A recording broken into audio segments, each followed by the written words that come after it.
राखी ना सेंसर पिया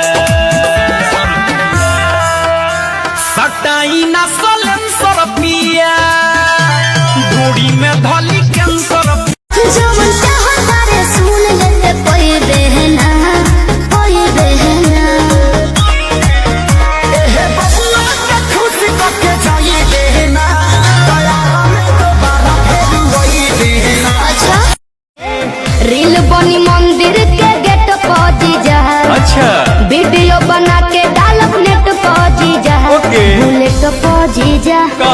बुलेट पहुंची जा बोला ले चल